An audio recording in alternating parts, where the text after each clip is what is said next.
गेंदों पे। तो कितना मसलन आपको क्या टास्क मिला हुआ है कि बस रन्स लगाने हैं या थोड़ा सा डिफेंसिव पे भी आते हैं आप?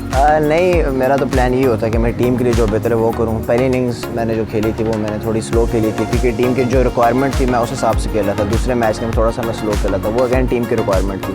तो आज ऑब्वियसली रन ज़्यादा थे बोर्ड के ऊपर, तो मेरा टारगेट ये था कि जितनी पॉजिटिव क्रिकेट खेल सकता हूँ कि मैं 80s 90s के अंदर आ गया था। मैं कहता मैं अपने 100 में 10 रन थोड़े से स्लो कर लूँ, उसके बाद जो भी है वो मेरा भी फ़ायदा है, टीम का भी फ़ायदा, तो फिर मैं इसलिए तेज़ खेला था।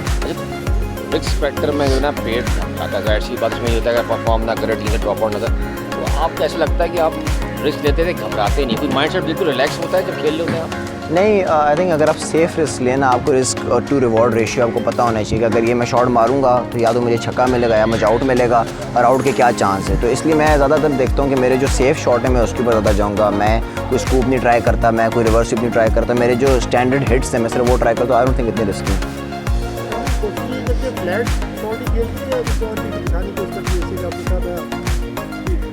नहीं, मैं कोशिश करता हूँ अपनी नेचुरल गेम खेलूँ। ऑब्वियसली रिएक्शन आपको इतना टाइम नहीं मिलता कि आप प्री प्लान अपने शॉट्स खेलें, तो जो दिन के हिसाब से होता है, आपको जो बॉल मिलता है आप उस हिसाब से खेलते हैं। आमिर भाई, सात बैग की कप्तानी में आपने क्या महसूस किया? माशाल्लाह मोटिवेशन आई है टीम में?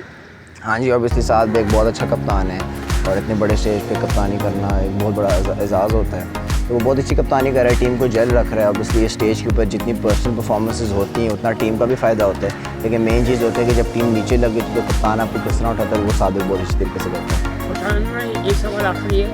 माशाल्लाह पीसीबी ने इतना ज़बरदस्त इकदाम किया है कि अब बाहर मुल्क की टीम भी आ रही है, अभी वुमेन की भी आई थी, अभी साउथ अफ्रीका की, अब श्रीलंका आई है।